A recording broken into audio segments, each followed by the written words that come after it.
प्रदेश की सियासत दिनों दिन बढ़ती जा रही है। नित्य नए जो घटनाक्रम हो रहे हैं राजनीतिक, उसका प्रभाव किस तरह से आम जनता पर पड़ रहा है, किस तरह से बजट पर पड़ने वाला है, किस तरह से बजट की उम्मीदें लोगों के मन में हैं और जिस तरीके से राजस्थान की सरकार दिनों दिन काम करती जा रही है, उस पर किसानों की, लोगों की क्या राय है, करेंगे हम इसी मुद्दों पर चर्चा इस वीडियो में, इसलिए बने रहेगा आखिर तक हमारे साथ। नमस्कार, मैं हूं चेतना शर्मा, आपने देखना शुरू कर दिया है संवाद। मेरे साथ यहां पर सवाई माधोपुर से किसान मोर्चा के कुछ लोग मौजूद हैं। उनसे मैं जानूंगी कि वो लोग इन पॉलिटिकल घटनाक्रमों पर क्या सोच रहे हैं। सबसे पहला सवाल सर मैं आपसे जानना चाहूँगी कि आप किसान हैं और बजट आने वाला है, तो उससे कुछ उम्मीद हैं आपको?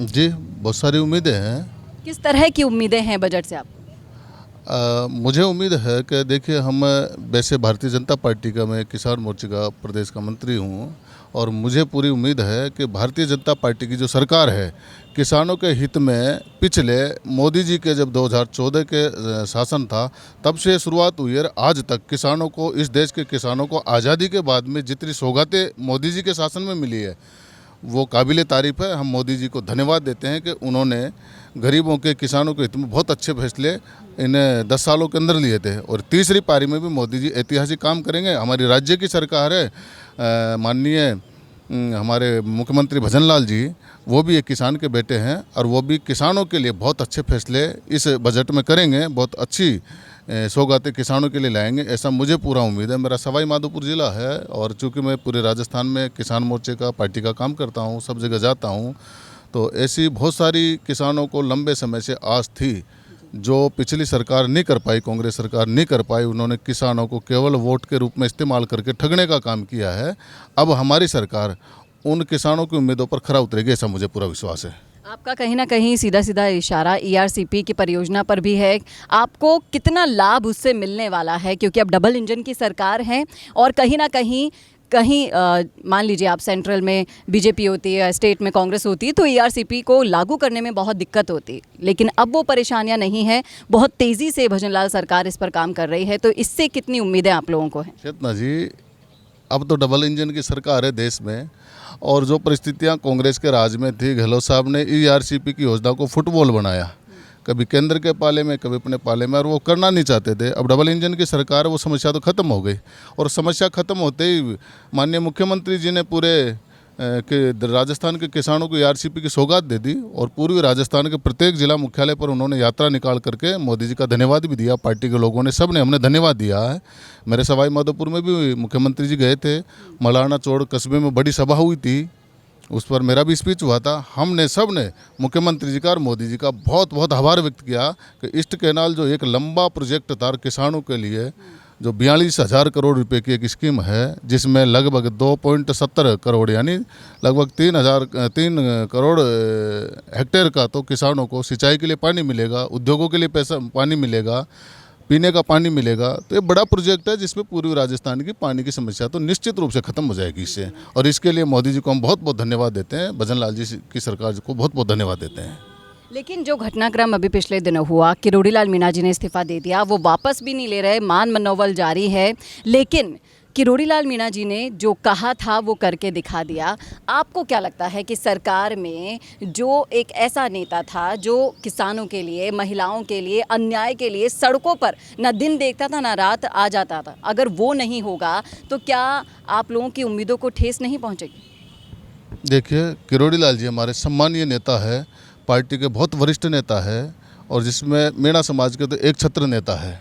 हम सब उन्हीं के द्वारा प्रमोटेड कार्यकर्ता है। उन्होंने बहुत सहयोग हमको जीवन में किया। मेरे का 25 साल का राजनीतिक कैरियर है। किरोड़ी लाल जी ने हमको बहुत विश्वास दिया, बहुत ताकत दी। हमने जीवन में संघर्ष करना उनसे सीखा, वो हमारे प्रेरणा स्रोत है। और अब उनका जो निर्णय है, वो उन्होंने कुछ वचन दिए थे कि भाई मुझे पार्टी जहाँ जिम्मेदारी देगी उन सीटों को मैं जीत जाता हूँ, तो मुझे पूरा विश्वास है कि मैं जीतूँगा। लेकिन दुर्भाग्य से जनता ने सहयोग नहीं किया, उस सीटें हार गई। अब उन्होंने वचन दिया था कि मैं सीटें हारा तो मैं अपनी नैतिकता के आधार पर अपना मंत्री पद छोड़ दूंगा।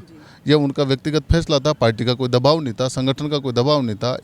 पर वो क्या है कि चूँकि हमेशा वचनबद्ध रहे, उन्होंने अपना वचन निभाया, लेकिन जनहित के अंदर हम उनसे भी रिक्वेस्ट करेंगे और हमारी पार्टी के नेतृत्व से भी निवेदन करेंगे कि किरोड़ी लाल जी अपना इस्तीफा वापस ले और पार्टी संगठन भी उनको आग्रहपूर्वक कहे कि भाई आप जनहित के अंदर, राजस्थान के हित के अंदर, किसानों के हित के अंदर, जवानों के हित के अंदर अपना फैसला वापस लें और मंत्री पद संभालें, जनहित में काम करें। क्योंकि विपक्ष के अंदर जो किरोड़ी लाल जी ने भूमिका निभाई थी वो जनहित के मुद्दों पर, किसानों के मुद्दों पर, जवानों के मुद्दों पर, वो ऐतिहासिक संघर्ष उनका आज भी लोगों के जहन में है, जो लोग याद करते हैं। तो ऐसे जुझारू व्यक्ति जो सरकार में भी अपनी बहुत अच्छी भूमिका निभा सकते हैं, ऐसे व्यक्तित्व को, ऐसे राजस्थान के कह सकते हैं कि एक मार्शल लीडर को जनहित के अंदर अपना फैसला बदलकर अपने मंत्री पद को संभालकर जनहित में अच्छे काम करने चाहिए, ऐसा मेरा आग्रह है।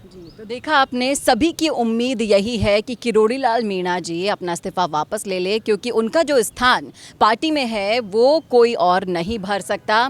पहली बार नहीं है ये, तीसरी बार है जब किरोड़ी लाल मीणा जी ने इस्तीफा दिया है।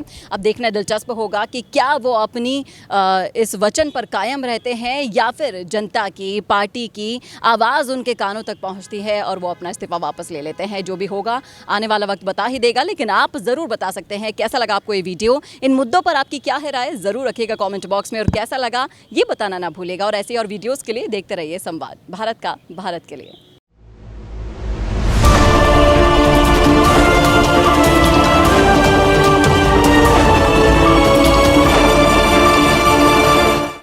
Attention, attention. Do you want to make your promotional headline news? Introducing a game-changing service. I am Varun, your go-to actor for creating impactful promotional breaking news spokesperson video to engage your audience at maximum. I specialize in dynamic, attention-grabbing breaking news videos that deliver your message with images, videos, logos, dynamic backgrounds, and suitable attires. Whether it's a product launch, a special offer, or a brand announcement, all will be done according to your needs. But here's the best part. It's not just about the visuals. It's about everything from idea to script, shoots to edit, and last but not the least, delivering quality video on time. Don't miss out on this exclusive opportunity. Book my gig now on Fiverr and let's make your promotion go viral.